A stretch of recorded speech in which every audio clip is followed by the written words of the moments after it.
Could you just explain to our viewers why your categorisation of Sir Winston Churchill's life and career came down to he is a white supremacist mass murderer, intersposed in your tweet with a number, I think 7 or 8, clapping emojis applauding your own genius and describing Sir Winston in that manner? If you want an example of real racism, you just have to look to Churchill. Italy has offered to mediate peace talks between ourselves and Germany.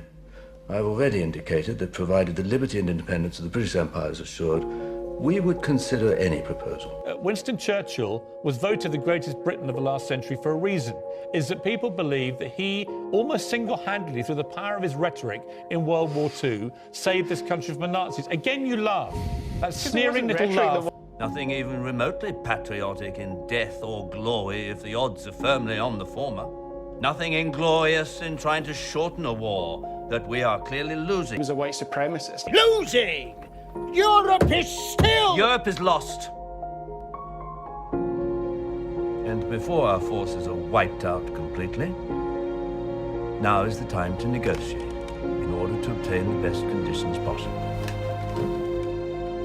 Hitler will not insist on outrageous terms. He will know his own weaknesses. He will be reasonable. When will the lesson be learned? When will the lesson be learned? How many more dictators must be wooed, appeased, good God, given him mixed privileges, before we learn? You cannot reason with a tiger when your head is in its mouth!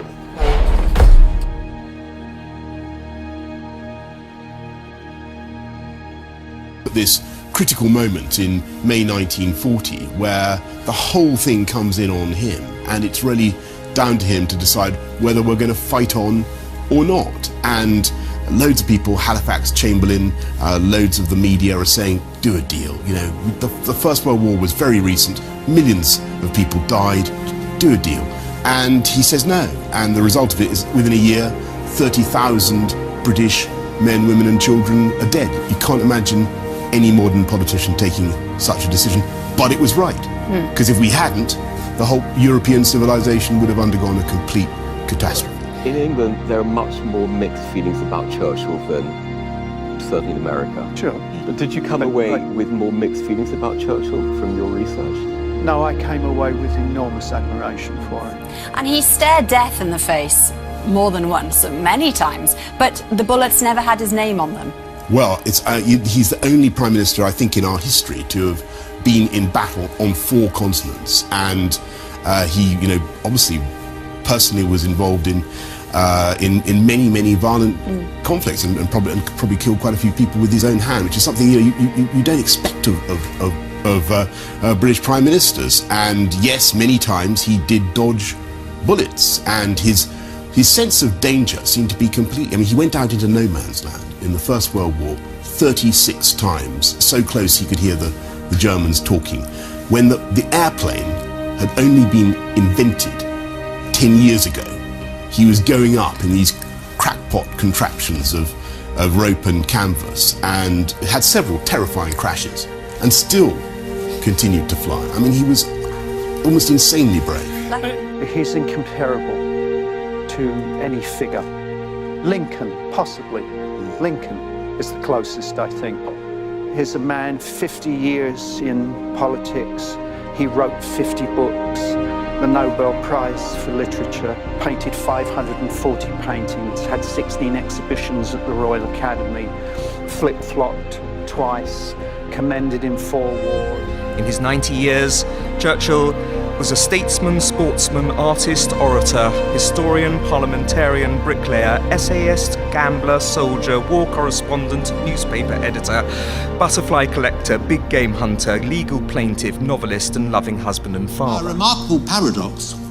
This man, distrusted by all 3 parties, became in 1940 the symbol of national unity.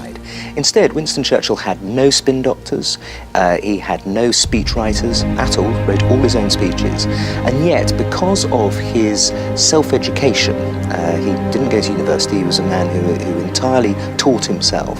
He was able, through his intelligence and his hard work and his total dedication to his speechifying, to his rhetoric, able to create a body of speeches that will last as long as the English language does. I think a classic example of what on the face of it looked like a disaster, and the way he managed to use the modern parlance, spin it, into something that actually made Britain stronger, was at the time of the disaster at Dunkirk. 250,000 British troops had come back from Dunkirk, but they'd come back largely without their weapons, without any tanks or lorries or anything like that. And so as a result, this was an unmitigated defeat and a disaster. And as Churchill himself said in the House of Commons, wars are not won by evacuations. So he wasn't in any way trying to sugarcoat the pill, as many other politicians might have done. Instead, he spoke of the attack that was expected and said that we were going to fight them on the beaches. Now this, instead of demoralising the British people, instead inspired them, and some 500,000 people joined the Home Guard in order literally to fight them on the beaches. I went to the footage and I saw a man who was energised and had vitality. He looked like a baby.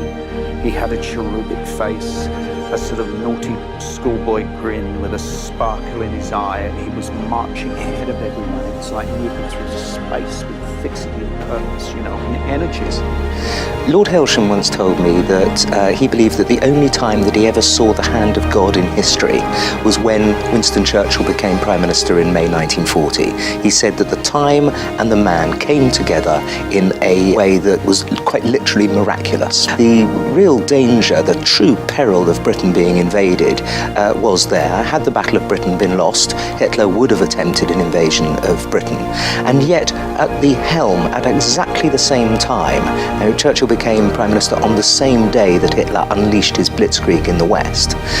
You have this man in charge of Britain who not only has been interested in war all his life, he'd taken part in many wars himself, of course, and he'd been at the top of the government at the time of the First World War as well. So he felt he knew about war and strategy and tactics, but also he had this quite astonishing ability to make speeches that solidified the British people's will to fight on, and then directed it as well. If you want to portray somebody as a racist, in the sense that Ross does with his eloquent stupidity, it's very easy to do so. But if you want to portray Churchill as a racist, my great-great-uncle and he, when they were Conservative MPs, they crossed the floor to the Liberals, in part because of their outrage at the treatment of Chinese indentured labour in South Africa. Now, Ross, if he checked his history, would know that.